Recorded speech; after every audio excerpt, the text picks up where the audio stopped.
건설안전 필기 기출문제 제1강입니다. 자, 첫 과목인 산업안전관리론과 관련된 내용이고요. 자, 안전이론과 관련된 문제들 먼저 살펴볼 수 있도록 하겠습니다. 자, 1번 문제는요. 다음 중 안전관리의 근본 이념에 있어 그 목적이 뭐냐? 이렇게 물어본 거네요. 자, 안전관리의 근본 이념은 생명의 존중성이죠. 예. 근로자의 생명을 보호하고자 하는 게 직접적인 목적이고, 그로 인해서 가정이 이루어지고 사회가 안전해지는 그런 측면으로 넓게 해석을 해 주실 수 있어야 됩니다. 그러면 뭐가 답이 될 수 있냐면 사회복지의 증진, 이것이 근본 이념으로 포함이 될 수 있다라고 볼 수 있고요. 또 기업의 경제적인 손실도 예방할 수 있죠. 사고가 나면 기업도 상당한 큰 손실을 입기 때문에 그 손실을 예방할 수 있는 차원에서 안전관리에 투자를 해야 된다라고 생각을 하실 수 있습니다. 자, 생산성 향상과 품질 향상, 당연히 안전관리를 통해서 도움이 됩니다. 그래서 이 안전관리의 근본 이념에는 기업의 경제적인 손실, 생산성과 품질, 그다음에 사회복지, 이런 측면에서 안전관리의 중요성이 있다라고 생각할 수 있고 그 목적이다라고 볼 수 있는 거죠. 자, 사용자의 수용도 향상. 이 말은 좋은 말이죠. 사용자의 수용도가 향상된다라는 말의 의미는 이제 가까운 말이 뭐예요? 인간공학의 목적입니다. 예. 인간공학적 우리가 설계를 함으로써 인간공학적 설계를 하게 되면 근로자가 사용하기 편하게 되죠. 근로자가 사용하기가 편해지게 되는 것을 수용도 향상이라고 이야기를 하고 있는 거죠. 그래서 인간공학적 설계에 대한 목적이다. 이렇게 볼 수가 있겠습니다. 그래서 답은 안전관리의 근본 이념은 경제적인 손실, 그다음에 생산성, 그다음에 사회복지의 증진이다. 이런 측면으로 우리가 이야기할 수 있는 거죠. 답은 1번이 되겠습니다. 자, 인간 존중. 근본 이념회가 인간 존중, 경제적 손실 예방, 생산성 향상, 품질 향상, 대외 신뢰도 향상, 사회복지 증진, 이런 것들이 안전관리의 근본 이념으로 볼 수 있습니다. 기업의 경제적 손실 예방, 이런 내용과 생산성 향상, 품질 향상, 이런 부분들이 기업에 있어서 안전관리가 도움이 된다는 것을 이제 인식적인 변화가 이루어지고 있는 거죠. 그래서 1번을 답으로 선택할 수 있어야 되고요. 2번입니다. 재손실 비용에 있어서 직접 손실 비용이 아닌 것은, 자, 직접비가 아닌 것을 물어본 겁니다. 재손실 비용에는 직접비하고 간접비로 나눠지죠. 그래서 직접비라고 부르는 것은 이제 사고가 일어났을 때 그 사고를 당한 사람한테 우리가 산재 보험을 들잖아요. 그 보험에서 지급되는 비용을 직접비라고 이야기했죠. 그래서 직접비하고 간접비를 이야기했던 사람은 하인리라는 사람이죠. 하인리라는 사람이 직접비하고 간접비를 더해서 총 재손실 비용이다. 총 손실 비용을 구할 수 있다라고 했고, 그 비율이 1대4라고 이야기했던 직접비에 해당되는 것, 다시 말하면 보험에서 지급되는 것. 보험회사에서 지급되는 비용을 우리가 직접비라고 불렀습니다. 자, 요양급여 지급되죠. 장애급여 지급되죠. 상병 보상연금 나오죠. 생산 중단으로 인한 손실 비용, 이것을 우리가 산재보험에서 지급하지는 않습니다. 그래서 직접 손실비라고 보지 않는다라고 하는 것, 직접비하고 간접비를 구분할 수 있어야 된다는 이야기를 하고 있는 거죠. 자, 직접비의 종류를 여러분들이 대충은 알고 있어야 될 부분이 되겠죠. 그래서 여러 가지 용어로 나오니까 휴업급여가 있고, 간병급여, 장애보상 일시금, 장의비도 나오고요. 그다음에 상병보상연금, 유족보상 일시금, 그다음에 직업재활급여, 진폐보상연금, 이런 것들이 다 직접비에 해당이 됩니다. 그래서 일을 하다가 다쳤을 때 산재보험에서 지급될 수 있는 비용들이 어떤 비용인가, 그걸 직접비라고 하니까 그 종류들을 여러분들이 한 번 정도는 읽어보시고 정리해 놓으셔야 될 부분이 되겠습니다. 생산 중단이, 사고가 났으니까 생산이 중단이 되죠. 사고가 나니까 생산이 중단이 됐으니까 그로 인한 손실 비용을 지급해달라, 이렇게 이야기하는 것은 간접비에 들어가죠. 간접비. 예, 보험에서 지급되지 않는 겁니다. 자, 3번입니다. 하인리의 재손실비 평가 방식에 있어서 간접비에 해당하지 않는 것은, 지금은 간접비를 물어봤네요. 간접비, 사망시 장의비 나온다고 그랬죠. 신규 직원 섭외비용, 섭외비용은 아니죠. 재해로 인한 본인의 시간 손실비용, 시설 복구로 소비된 재산 손실비용, 자, 이런 비용들은 해당이 되지 않습니다. 이것은 간접비에 해당이 되죠. 보험에서 지급되지 않는 거죠. 장의비는 나온다고 그랬죠. 답은 1번입니다.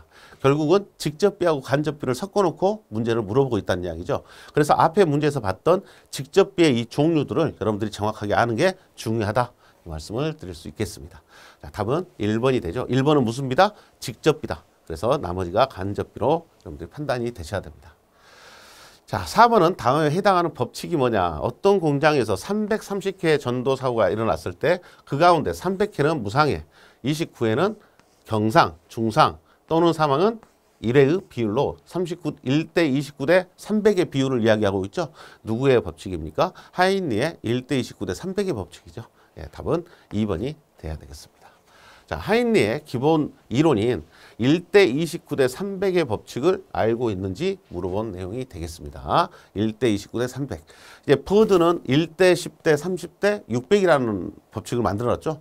버드의 1대 10대 30대 600이라는 버드 법칙과 하인리의 1대 29대 300이라는 법칙, 이 두 법칙을 지금 구분하고 있냐 이렇게 물어본 것이 되겠습니다.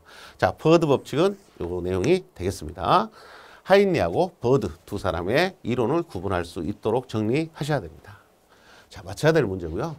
자, 5번입니다. 하인리의 사고 예방 대책 5단계의 각 단계와 기본 원리가 잘못 연결된 것은, 하인리의 사고 예방 5단계라고 부른 것은 조사, 분시시 이렇게 불렀던 겁니다. 조사, 분시시 이렇게 여러분들이 기억하시고 계셔야 되고, 자, 조직이었죠. 그다음에 여기는 사실의 확인, 그다음에 분석, 시정책의 선정, 시정책의 적용 이렇게 했던 겁니다. 그래서 조직, 사실의 확인, 분석, 시정책의 선정, 시정책의 적용 이렇게 했던 5가지 단계하고 기본 원리입니다. 자, 1단계 조직을 만들어라. 맞습니다. 2단계 사실의 발견. 맞습니다. 3단계 점검 및 검사. 자, 점검 및 검사가 아니라 뭐예요? 분석이죠. 분석. 시정 방법의 선정. 5단계가 시정책의 적용이었죠. 적용. 이렇게 정리가 되실 수 있어야 되고요. 여기에는 이 점검이나 검사는 2단계 내용회가 있죠. 2단계에 해당되는 구체적인 내용회가 점검, 검사 이런 것들이 들어가 있습니다. 그래서 이 내용은 2단계로 가야 될 부분이고요. 분석이라고 하셔야 됩니다. 분석 뭐라고 해요? 분석이나 평가 또는 측정 이런 것들이 3단계에 해당되는 내용이었죠. 자, 하인리의 사고 발생 5단계에 관련돼서 구체적인 이 각 단계에 있어서의 활동이 어떤 활동들이 이루어지고 있는가를 이제 기억을 해 보셔야 되고, 기본적인 단계를 물어본 내용이 되겠습니다. 자, 조사, 분시시 이렇게 기억을 하셔서 여러분들이 쓸 수 있도록 준비하셔야 됩니다.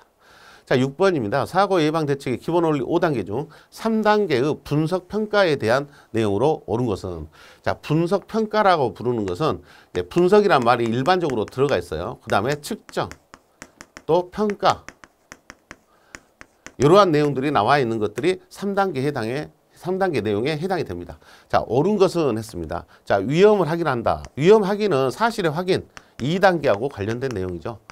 현장 조사가 3단계에 관련된 내용입니다. 3단계. 사고 및 활동 기록 검토 2단계입니다. 2단계. 기술의 개선 및 인사 조정한다. 이렇게 말한 것은 시정책 선정이나 적용에 해당되는 내용이 돼야 되겠죠. 그래서 시정책 선정 이렇게 봤습니다. 그래서 이 분석평가에 대한 내용으로 옳은 것은 했으니까 여기에 있는 3단계를 물어봤으니까 3단계는 현장 조사가 돼야 되겠습니다. 그래서 현장 조사 3단계. 이제 이 조사란 말이 들어갔을 때 여러분들이 좀 조심하셔야 돼요. 예, 현장 조사는 3단계에 해당이 됩니다. 현장 조사 3단계에 해당된다는 것.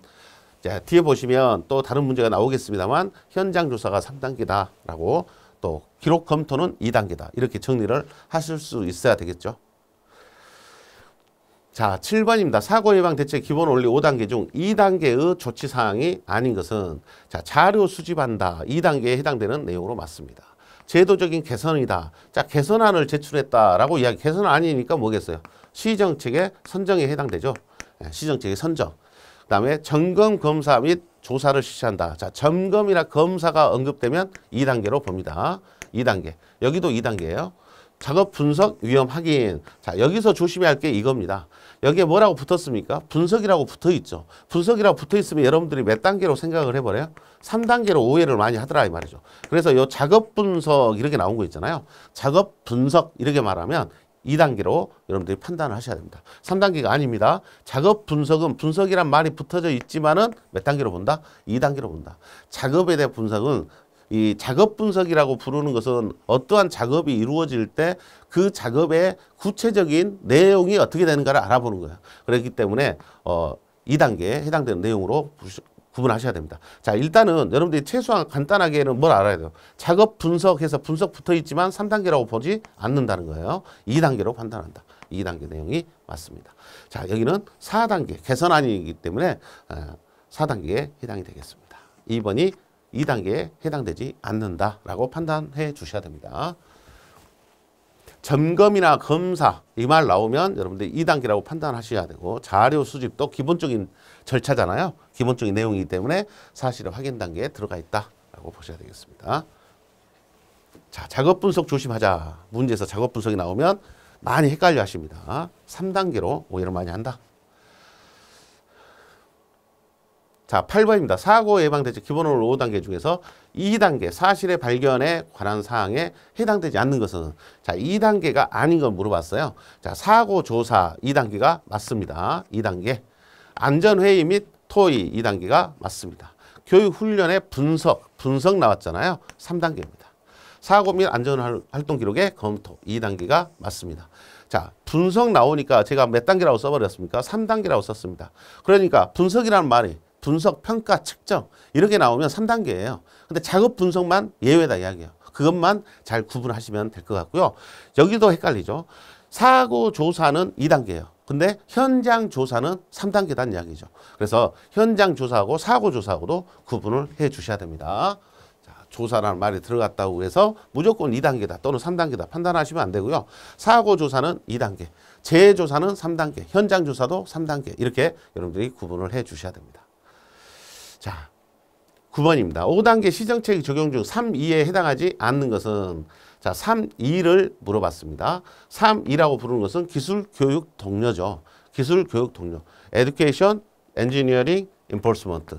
그래서 기술 교육 관리 이렇게 보고요. 환경하면 이제 4.2 할 때 환경이 들어옵니다.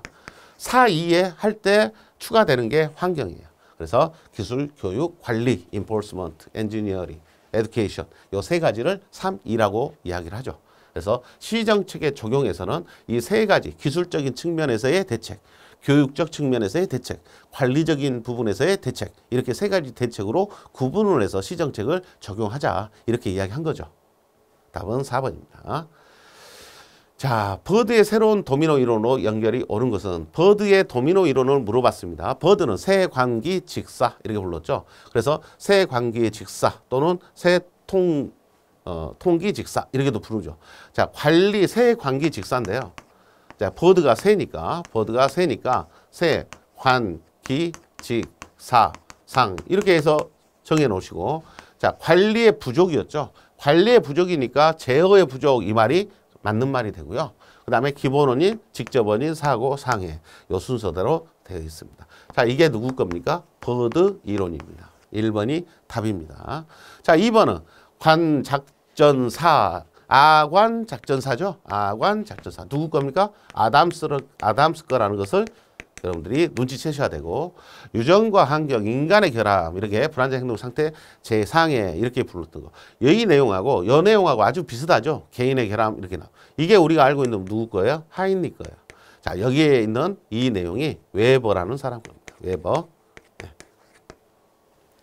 자, 여러분들이 각각의 이론에 대해서 5단계에 대해서 여러분들이 정리를 해 놓으셔라. 자, 1번은 누군 거요? 버드. 2번은 아담스 거. 그 다음에 4번은 하인리죠. 그래서 1번, 2번, 4번 이 세 가지가 대표적인 내용이 되고요. 3번에 있는 웨버. 네, 웨버의 5단계도 소개가 됐습니다. 거의 하인리하고 유사하기 때문에 별도로 따로 많이 이야기를 안 하고 있죠. 자, 답은 1번이 됩니다. 11번 버드의 재구성 비율 이론에 따라서 중상이 5건이다. 그러면은 경상에 발생할 건수는 얼마냐? 자, 버드는 1대, 10대, 30대, 600의 비율을 이야기를 했고요. 중상이라고 했기 때문에 한 건에 해당되는 건데 5건이 나왔으니까 5배가 됐네요. 5건이. 그럼 나머지가 다 5배가 됩니다. 5배가 됩니다. 자, 이렇게 돼야 되겠어요. 그래서 경상이 발생할 건수는 얼마냐 했으니까 50이 답이 돼야 됩니다. 답은 4번이 되겠죠. 자, 1대, 10대, 30대, 600 이 이론을 알고 있는지 물어보는 문제가 됩니다. 쉬운 문제에 해당이 됩니다. 자, 12번. 버드의 구성 비율로 옳은 것은 그랬어요. 근데 여기서는 지금 재손실비예요. 자, 버드도 재손실비에 대한 비율을 이야기를 했다는 이야기죠. 그러면 하인리는 1대 직접비와 간접비가 직접비하고 간접비가 1대 4라고 이야기를 했어요. 자, 버드 이론은 1대 5에서 50까지를 이야기했습니다. 5에서 50이다. 버드가 재발생 이론을 유사기에 불사라고 했던 재발생 5단계를 이야기를 했을 때 이것을 무슨 이론이라고 했어요? 도미노 이론 이렇게 불렀어요. 근데 버드가 이 하인리의 도미노 이론을 약간 수정을 해서 5단계를 발표를 했죠. 세관계 직사. 이걸 발표를 할 때 자기 이론이 무슨 이론이라고 했어요? 신도미노 이론이다. 이렇게 이야기를 했어요. 그래서 도미노 이론 다음에 나온 거다. 하인리가 이야기한 직접비와 간접비의 비율도 이 사람이 후배로서 수정을 한 거죠. 수정을 했는데 이 수정한 이 비율이 1대 4 간접비가 너무 작게 책정됐다. 실제로 사고가 났을 때 보험에서 지급되는 비용보다 회사에서 공장이 생산이 중단되면서 발생되는 손실이 훨씬 더 크다라는 것을 이야기하고 있는 거고 그 비율을 5에서 50까지 이야기를 하게 됩니다. 그래서 버드의 이론은 우리나라는 지금도 무슨 비율을 따른다 했어요? 하인리의 1대 4의 법칙에 의해서 재해로 인한 손실 비용의 크기를 이야기를 하고 있습니다. 그렇게 이야기하고 있는데 버드라는 사람이 이미 이야기했죠. 간접비 비율이 훨씬 더 크다는 것을 이렇게 이야기했습니다. 그래서 우리나라도 좀 바뀌어야 될 필요성이 있습니다만 이런 산정하는 기준이 복잡해지다 보니까 아마 하인리의 법칙으로 계속 그냥 머물고 있는 거 아니냐 이런 생각이 듭니다. 자, 어쨌든 버드 방식의 구성 비율은 하인리보다는 간접비의 비율이 더 크게 잡혀져 있다. 여러분들이 그렇게 생각을 해 주실 수 있어야 될 것 같습니다. 자, 보험비가 직접비의 개념이고요. 비보험 재산 비용 이게 간접비의 비용이다. 그래서 1대 5에서 50의 비율을 갖고 있다. 그래서 일반적으로는 1대 5에서 20배 이렇게 말하지만 우리 답에서는 50까지 이야기한 1번을 답으로 이야기를 하겠습니다. 자, 비보험 재산 비용까지 이야기를 하고 있습니다. 그래서 여러분들은 어떻게 기억하냐면 1대 4로 이야기한 것은 하인리, 1대 5로 이야기한 것은 버드다. 이렇게 기억을 하시면 되겠어요. 하인리보다 좀 더 간접비 비율이 손실이 더 크다. 이렇게 여러분들이 기억을 해주시면 되겠습니다. 자, 버드의 이론도 재손실비와 관련된 이론이 있는데 그 이론은 하인리의 비율보다 간접비의 비율이 훨씬 더 크다라는 것을 보여주고 있다. 답을 1번으로 해주시고요. 아담스의 사고 연쇄 이론 단계로 오는 것은 아담스는 아관 작전사죠. 아관 작전사 해서 작전사 답은 3번으로 보입니다. 자, 기본적인 내용이고요. 여기 특이한 게 나와 있죠. 4번이 나와 있네요. 4번에 보면 불안전한 행동 및 상태, 물질 에너지의 기준 이탈, 사고, 상해 이렇게 나와 있는 게 있습니다. 자, 이 이론도 이제 자베타키스라는 사람이 말한 내용과 거의 흡사한 내용이고요. 자베타키스라는 사람, 여기는 하인리, 여기는 버드, 여기는 아담스 것입니다.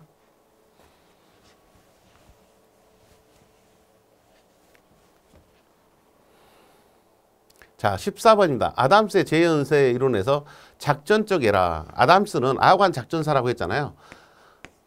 관리 구조에 문제가 있고 작전적 에라, 전술적 에라, 사고, 상해 이렇게 이야기를 했던 건데요. 자, 이 작전적 에라라고 하는 게 이거예요. 그다음 전술적 에라가 있는데 이 두 개를 구분하냐 물어본 거예요. 그래서 관리 구조에 있어서의 문제점, 그다음에 작전적인 관리자적인 측면입니다.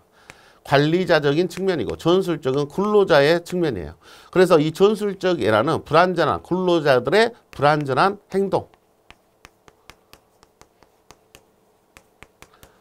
불안전한 행동이나 불안전한 상태 이런 이야기고 이 작전적은 관리적인 측면의 이야기입니다. 그래서 작전적이라니까 관리자 측면에서 찾아야 되겠죠. 선천적이다, 불안전한 행동 상태다, 경영자나 감독자의 행동이다. 4번입니다. 관리자의 역할을 하고 있는 사람들에 대한 실수, 이거의 작전적 에라다. 이렇게 이야기를 하고 있죠. 답은 4번이 되고요. 2번에 있는 불안전한 상태와 불안전한 행동은 전술적 에라에 해당이 되겠습니다. 전술적 에라다. 자, 아관 작전사에서 작전적 에라에 해당되는 내용은 관리적인 측면의 실수다. 이렇게 여러분들이 보실 수 있어야 된다. 그래서 관리자의 답을 찾을 수 있다. 이렇게 볼 수 있습니다. 자, 15번입니다. 재손실비 평가 방식 중 시몬주 방식에서 비보험 코스트 반영되는 항목에 속하지 않는 것은, 자, 이제 누구예요? 시몬주예요. 시몬주라는 사람은 비보험 코스트하고 보험 코스트하고 두 가지를 가지고 재손실비를 산정을 했던 사람이고요. 비보험 코스트라고 부르는 것을 우리가 어떻게 기억을 했죠? A휴, B통, C후, D무 이렇게 이야기했던 거죠. 예, 휴업상의 건수, 통원상의 건수, 구급조치 건수, 무상의 건수.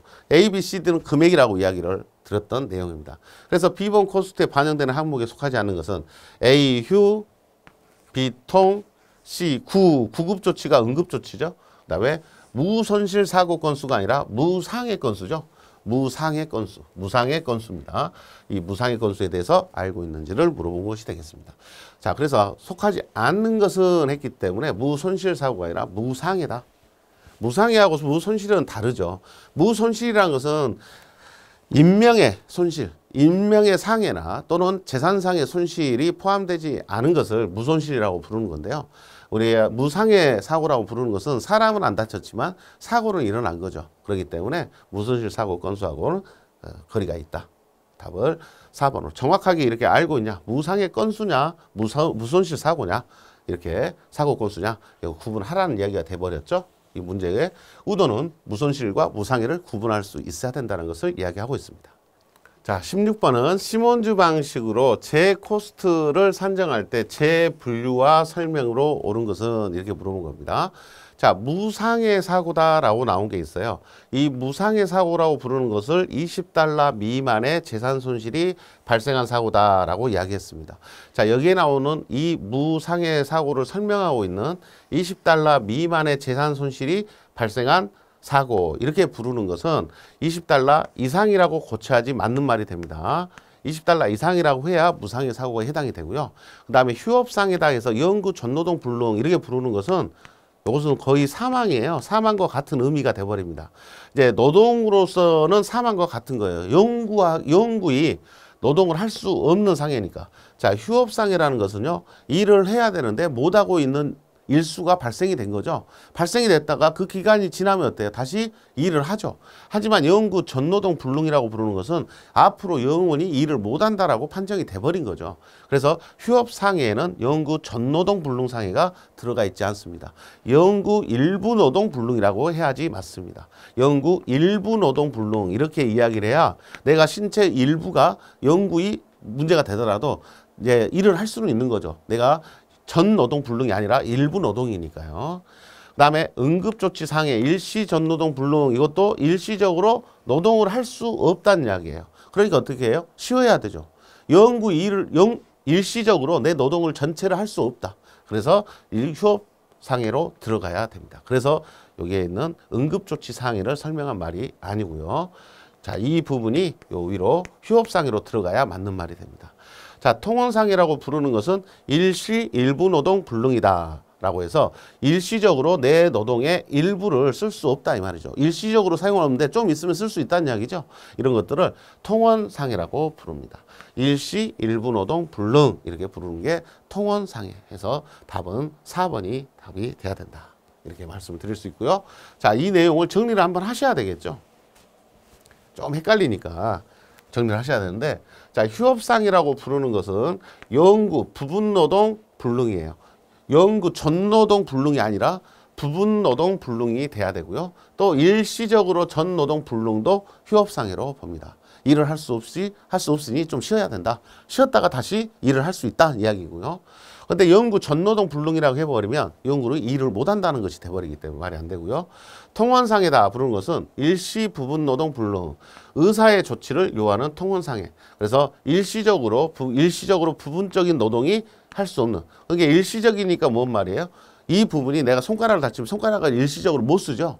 못 쓰고 있다가 손가락이 다 나오면 쓸 수 있잖아요. 그래서 내 신체 일부가 부분적으로 노동을 할 수 없는 상해. 그래서 통원상해라고 해당이 됩니다. 자, 응급처치라고 부르는 게 20달러 미만의 손실 또는 8시간 미만의 휴업 손실이다. 이것을 응급처치 이렇게 부릅니다. 응급처치는 $20 미만의 손실에 해당이 됩니다. 자, 무상해 사고다 부르는 것은 우려조치를 필요로 하지 않는 경미한 상해를 이야기하고요. $20 이상의 재산 손실 또는 8시간 이상의 손실 사고 이렇게 이야기를 해야지 맞는 말이 되겠습니다.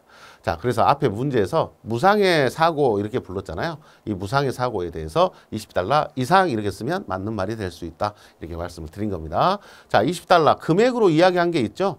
응급처치 $20 미만, 무상해 사고는 $20 이상의 재산 손실 또는 8시간 이상의 손실 사고다라고 이야기를 합니다. 자, 내용이 제대로 정리를 안 해놓으면 좀 헷갈릴 수 있는 그런 부분이 되겠습니다. 정리를 한번 하실 필요가 있겠다. 자, 재해 손실비 평가 방식 중 시몬즈 방식에서 재해 종류에 관한 설명으로 옳지 않은 것은 무상해 사고는 우려 조치를 필요로 하지 않는 상해다라고 이야기하는 거예요. 맞는 말이죠. 휴업상해는 일부 노동, 일시 전노동 불능상해를 말한다. 맞죠? 응급조치 상해는 응급조치 또는 8시간 이상의 우려조치 상해를 말한다. 통원상해는 일시 일부 노동 불능 의사의 통원 조치를 요하는 상해를 말한다. 맞죠? 자, 몇 번이? 3번이 잘못됐습니다. 자, 응급조치 상해다라고 이야기하는 것은 응급조치 또는 8시간 이상의 휴업 우려조치를 상해를 말한다. 자, 8시간 이상이에요? 미만이에요? 자, 앞에 응급조치에 관련된 내용 봅시다. 8시간 미만의 휴업 손실, $20 미만의 손실 이렇게 이야기를 했던 게 응급처치죠. 이상이 잘못됐죠. 이상이 뭐로 바꿔야 된다? 미만으로 이렇게 금액으로 또 시간으로 이렇게 이야기하고 있는 부분에 대해서 여러분들이 확인을 해보시고 정리를 해주시기 바랍니다. 자, 좀 이래 시몬즈에 대한 이 재해에 대한 정의, 시몬즈 방식에서 나오는 무상해 또 휴업상해, 응급조치, 통원상해 이런 것들에 대한 기준들이 우리 문제에 출제가 됐다는 게 좀 특이한 부분이다. 챙겨보실 부분이 되겠고요. 자, 18번입니다. 재해 예방의 4원칙에 대한 설명으로 틀린 것은 자, 재해 예방의 4원칙을 물어보고 있습니다. 재해 예방의 4원칙은 예손 원대죠. 예손 원대. 예방 가능의 원칙, 손실 우연의 원칙, 원인 계기의 원칙, 대책 선정의 원칙 이렇게 부른 거였어요. 재해 발생에는 반드시 손실을 수반한다. 자, 반드시 재해를 손실을 수반한다. 당연한 이야기고요. 손실의 크기를 알 수 없다. 이렇게 말한 게 손실 우연의 원칙이었죠. 그래서 여기는 손실의 우연의 원칙을 설명하고 있는 말인데 이 손실 우연의 원칙의 근본적인 설명이 아니죠. 손실을 수반한다 이게 아니라 손실의 크기를 알 수가 없다. 손실 우연의 법칙입니다. 손실 우연의 법칙. 그래서 재해 발생은 반드시 그 원인이 존재한다. 원인 계기의 원칙. 원인 계기의 원칙이고요. 재해 예방을 위한 가능한 안전 대책은 반드시 존재한다. 대책 선정의 원칙입니다. 그다음에 예방이 가능하다. 예방 가능의 원칙입니다. 여기는 손실 우연의 법칙을 설명하고 있는데 그 설명이 지금 부족하다는 이야기입니다. 재해 발생에는 반드시 손실을 수반한다. 이게 아니라 재해로 인한 손실의 크기를 우리가 예측할 수 없다라는 이야기죠. 예측할 수 없다. 그래서 손실을 수반한다는 말이 아니라 손실의 크기를 우리가 알 수 없다라고 설명을 해야지 맞는 말이 되겠다. 자, 답은 1번입니다. 손실 우연의 법칙을 제대로 이해하고 있는지 물어본 문제가 되겠습니다. 19번입니다. 재해 원인 중 물적 원인에 해당하지 않는 것은 자, 물적 원인이 있고 재해 원인에는 물적과 뭐가 있습니까? 인적 원인이 있습니다. 자, 이 물적 원인을 뭐라고 썼습니까? 불완전한 상태고요. 인적 원인을 뭐라고 쓸 수 있다? 불완전한 행동이라고 이야기할 수 있다. 이 두 가지를 우리가 무슨 원인이라고 부릅니까? 직접 원인이다. 이렇게 부르죠. 직접 원인이다. 버드가 이야기했던 직접 원인. 하인리는 불완전한 행동 상태라고 그대로 이야기했고 버드는 직접 원인이라고 이야기했습니다. 여기 해당하지 않는 것. 보호구를 미착용했다. 자, 미착용했다라는 것은 지금 문제에서 물적 원인에 해당하지 않는 것은 했잖아요. 보호구를 미착용했다는 말 속에는 어떤 의미가 숨어져 있어요? 보호구를 지급을 했다는 이야기예요? 지급하지 않았다는 이야기예요? 예, 사업주는 보호구를 근로자한테 줬습니다만 근로자가 그것을 착용하지 않았다는 이야기예요. 그래서 불완전한 행동입니다. 방호장치에 결함이 있었다. 사업장에서는 사용하는 기계설비에 사용하는 방호장치가 있는데 그 방호장치에 결함이 있었다라고 이야기하는 불완전한 상태가 됩니다. 조명 및 환기 불량에서 조명 및 환기가 불량했다라고 이야기하는 것도 불완전한 상태가 되고요. 불량한 정리정돈 여기도 상태가 됩니다. 그래서 불완전한 상태에 해당하지 않는 것은 결국 뭐 찾으라는 이야기다. 불완전한 행동을 찾으라는 이야기죠. 인적, 물적 원인을 구분할 수 있습니까? 라고 물어본 거예요. 자, 사람이 직접 잘못한 것은 1번입니다. 보호구 미착용이다. 보호구를 지급을 했는데 작업자가 보호구를 착용하지 않은 것은 보호구의 근로자의 불완전한 행동이다. 이렇게 판단을 해야 되고요. 방호장치에 결함이 있다든가 조명이나 환기 불량하다든가 불량한 정리정돈이 돼 있다든가 이런 것들은 불완전한 상태로 볼 수가 있는 거죠. 그래서 직접 작업자의 어떤 행위가 반영이 된 것이 아니기 때문에 그렇습니다. 자, 답은 1번입니다. 보호구를 예를 들어 문제가 보호구 미지급 이렇게 돼버리면 미지급되면 관리적인 측면이 강하죠. 불완전한 상태라고 볼 수 있는 거죠. 하지만 줬는데 착용하지 않는 것을 미착용이라고 부르기 때문에 불완전한 행동으로 판단을 하셔야 됩니다. 자, 20번입니다. 불완전한 행동이 아닌 것은 자, 권한 없이 행한 조작. 사람이 자기가 이걸 조작할 권한이 없는데 임의대로 조작을 했다. 불완전한 행동이죠. 보호구 미착용. 앞에서 나왔던 것처럼 행동에 해당이 됩니다. 안전장치의 기능을 제거해버렸어요. 행동이 됩니다. 숙련이 부족했어요. 숙련이 부족했다는 말은 교육, 훈련이 부족했다는 이야기가 됩니다. 교육이나 훈련. 교육, 훈련이 부족했다. 이런 의미가 됩니다. 그래서 불완전한 행동이 아닙니다. 자, 답은 4번이 돼야 됩니다. 간접 원인에 해당이 됩니다. 숙련도 부족은 간접 원인에 해당이 된다. 자, 작업자가 어떤 일을 함에 있어 내가 일을 배치됐는데 이제 막 들어온 신입사원이에요. 근데 아직 숙련이 안 됐기 때문에 뭐 다치거나 실수를 할 수 있죠. 그렇게 되는 것은 훈련의 부족이다. 교육적 원인이다. 간접 원인이다. 이렇게 판단을 해줄 수 있어야 되고요.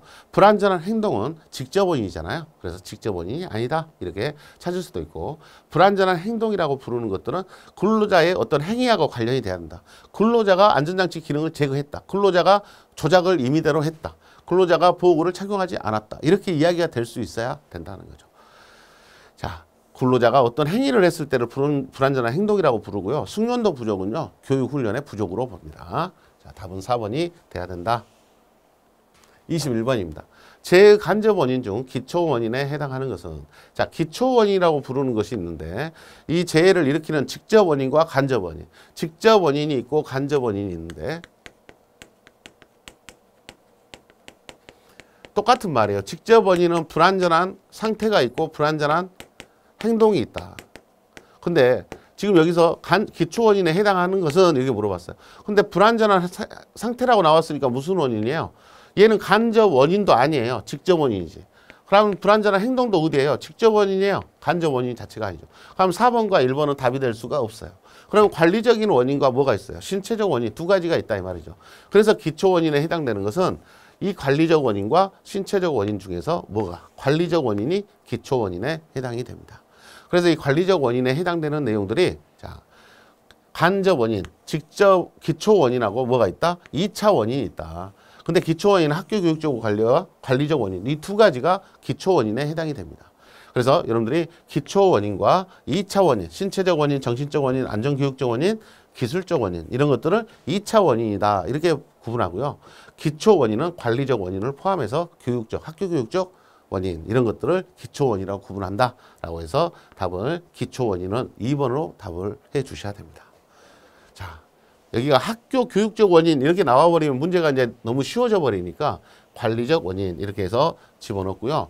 이제 비교할 게 뭐예요? 관리적 원인과 같이 있는 게 기술적 원인이잖아요. 기술적 원인 이런 것들, 신체적 원인 이런 것들은 다 2차 원인에 해당이 됩니다.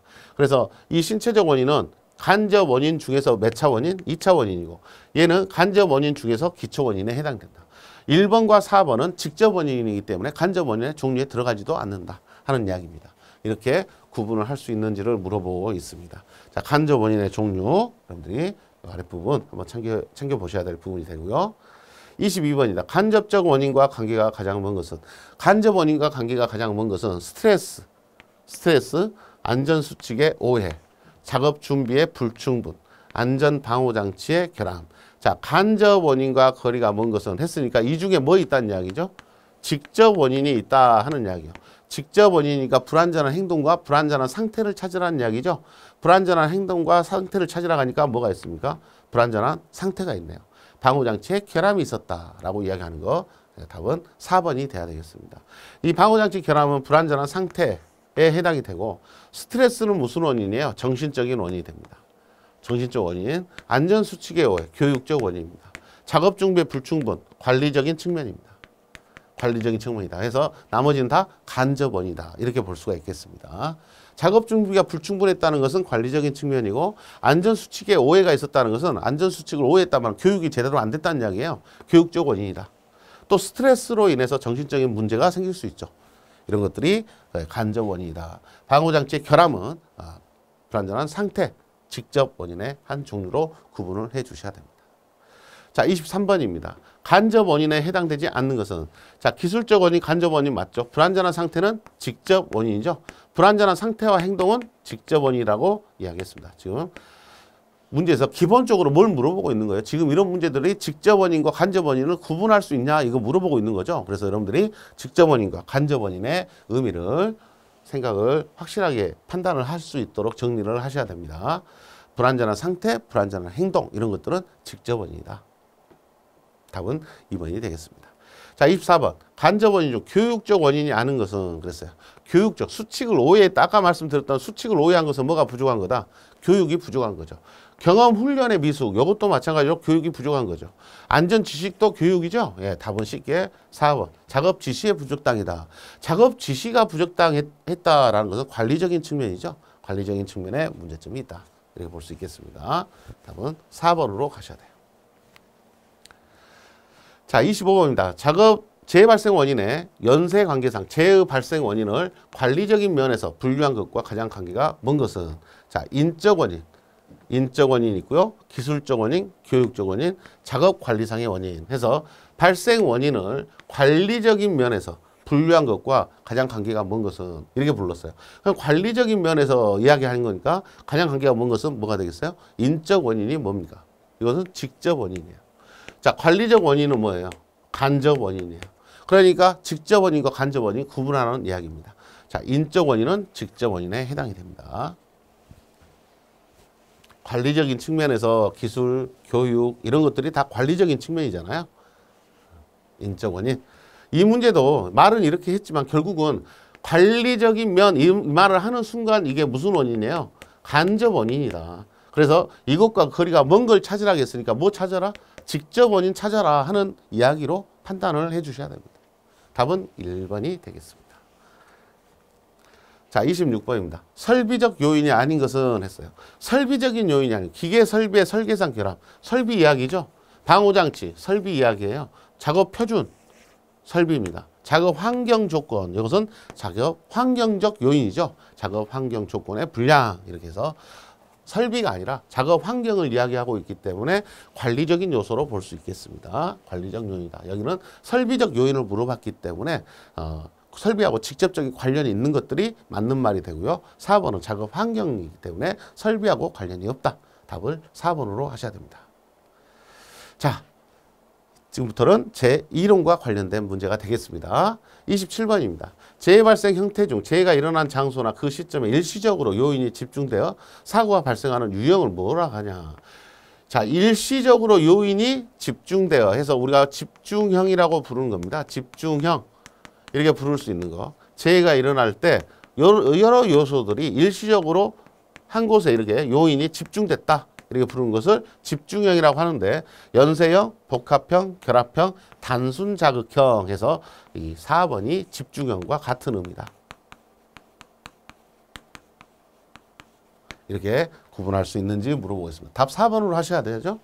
4번 집중형이 단순 자극형과 같은 말이 됩니다. 자, 28번은 그림으로 보여줬습니다. 단순 연쇄형에 해당하는 것은 단순 자극형이 아니라 단순 뭐라고 했어요? 연쇄형이에요. 연쇄니까 고리에 고리를 묶어야 되죠. 고리에 고리가 연결돼야 됩니다. 자, 이것은 우리가 말하는 집중형 또는 단순 자극형 또는 집중형 이렇게 불렀던 거죠. 자, 2번은 이렇게 고리에 고리에 물고 재해가 일어났다라고 해서 이것을 우리가 연쇄형이라고 하죠. 여기도 뭡니까? 연쇄형이라고 하죠. 연쇄형 이렇게 부릅니다. 그래서 재해가 일어나는 것이 이렇게 연쇄형이 두 가지가 있는데 이 두 가지 중에서 문제에서 뭐라 했어요? 단순 연쇄형 이렇게 불렀어요. 단순 연쇄형이니까 답은 2번이 됩니다. 답은 2번이 되고 여기에 있는 이 3번 내용은 복합 연쇄형이란 말 씁니다. 복합 연쇄형 이렇게 부르게 됩니다. 자, 1번, 2번, 3번 세 가지 유형에 대해서 1번, 2번, 3번으로 모양을 여러분들이 기억을 해보시면 좋겠습니다. 자, 재조사 시 유의사항입니다. 재조사를 할 때 유의사항. 조사는 현장이 변경되기 전에 실시한다. 좋습니다. 목격자 증언 이외의 추측의 말은 참고로만 삼습니다. 사람과 설비 양면의 재해 요인을 모두 도출한다. 좋습니다. 조사는 혼란을 방지하기 위하여 단독으로 실시한다. 단독이 잘못됐죠. 몇 인 이상이 2인 이상이 공동으로 조사를 한다. 이렇게 말해야 좋은 말이 됩니다. 자, 조사할 때의 기본적인 내용이기 때문에 여러분들 써서 읽어보시면 답이 나올 거다. 30번입니다. 재해조사 유의사항. 재발 방지 목적보다 책임 소재 파악을 우선으로 하는 기본적 태도로 갖는다. 책임 소재를 따지려고 재해조사한다? 아니다 이야기죠. 책임 소재를 우선적으로 한다라는 말이 잘못됐고요. 목격자 등의 증언하는 사실 이외의 추측하는 말도 신뢰성 있게 받아들인다. 신뢰성 있게가 잘못됐어요. 뭐만 삼으라겠죠? 참고로만 삼아라. 이렇게 이야기했고요. 2차 재해 예방과 위험성에 대한 보호구를 착용한다. 맞습니다. 조사자의 전문성을 고려 단독으로가 잘못됐다. 앞에서 나왔던 내용이죠. 2번 내용은 2차 재해가 일어날 수 있고 또 어떤 사고가 일어난 현장이기 때문에 위험이 있었으니까 조사자도 보호구를 착용해라 하는 이야기예요. 그래서 3번이 맞는 말이 되겠습니다. 자, 도덕적인 내용으로 보시고 한번 읽어보시면 여러분들이 다 답을 찾을 수 있을 거라고 생각을 합니다. 재해 사례 연구의 순서 진행 단계로 오는 것은 재해 사례 연구하는 순서. 제일 먼저 전제 조건이 뭐예요? 재해 상황의 파악이에요. 자, 전제 조건이 있죠. 예. 전제 조건이 있다. 이 전제 조건이 재해 상황의 파악, 재해 상황의 파악 이렇게 써진 게 답이 될 수 있고요. 그 다음에 사실의 확인. 사실의 확인이 답이 되겠네요. 예. 사실의 확인. 문제점을 발견하고 근본적 문제점을 결정합니다. 문제점들 중에서 근본적인 것을 찾기 때문에 순서는 정해진 거죠. 근본적 문제점의 결정. 그래서 1번이 답이 됩니다. 전제 조건이라고 부르는 재 상황의 파악을 통해서 사실의 확인을 하고 문제점을 발견하고 근본적 문제점을 결정하고 대책을 수립한다. 이게 재해 사례 연구 단계다. 이렇게 이야기를 합니다.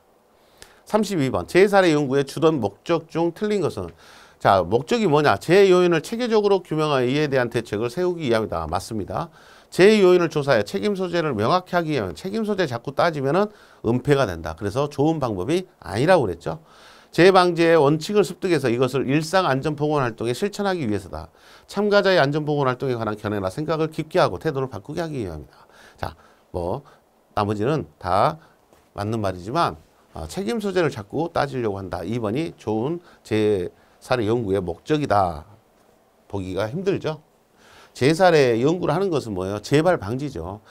유사한 재해, 동종 재해 이것을 재발하는 것을 방지하기 위해서 재해 사례 연구를 한다. 이렇게 이야기가 맞습니다.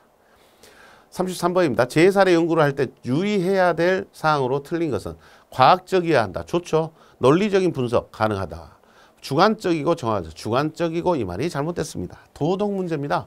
이런 걸 읽어보고 객관적이어야죠. 주관적이 되면 개인의 사견이 개입돼 버리면 제대로 된 조사가 될 수 있다. 보기가 힘들죠. 예. 객관적으로 해야 된다.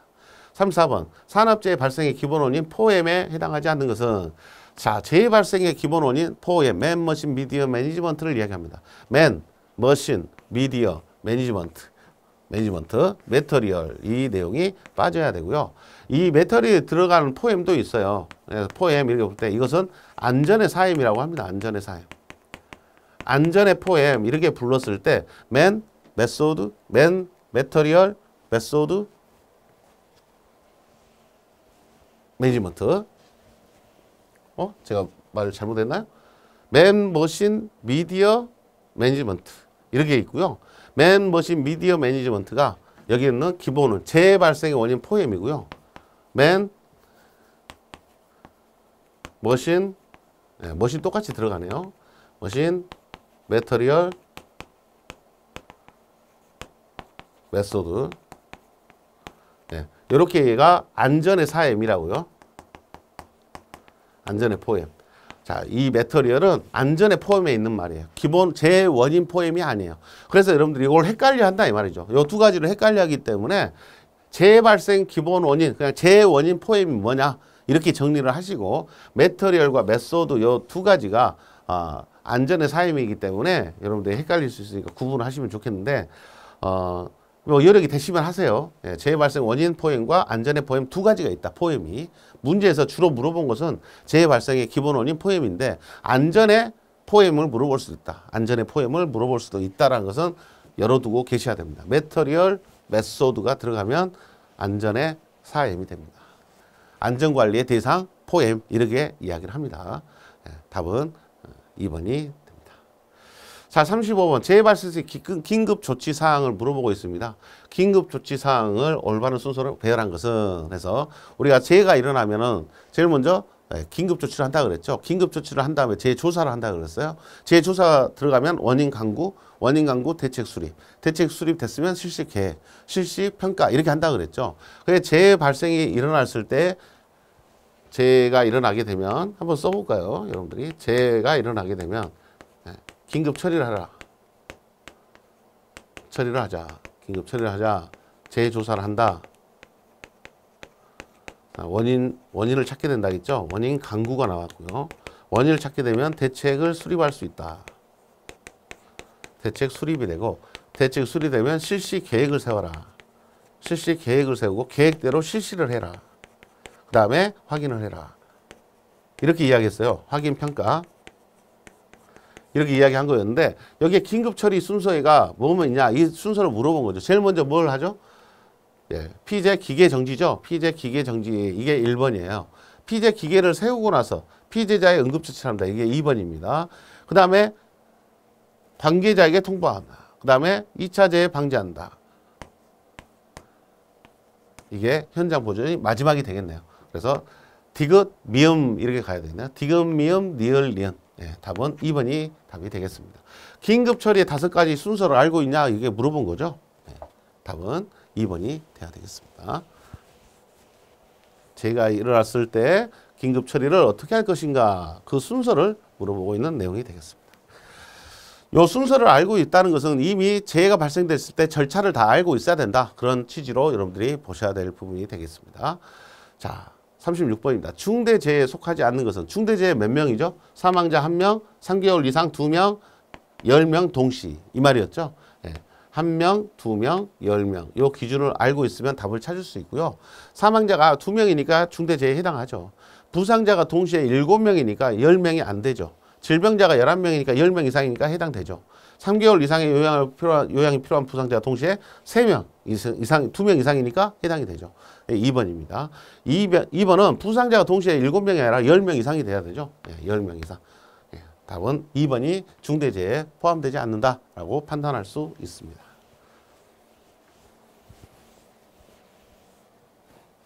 자, 중대재해 사망자 1인, 3개월에 2명, 부상자, 질병자가 동시에 10인 이렇게 나와야 가능하다. 이렇게 불렀던 내용입니다. 자, 여기까지 일단 하고요. 다음 문제부터 이어서 다음 강좌 이어서 하겠습니다. 시간이 1시간이 다 돼가서 여기서 일단 끊었다 쉬었다 하겠습니다. 수고하셨습니다.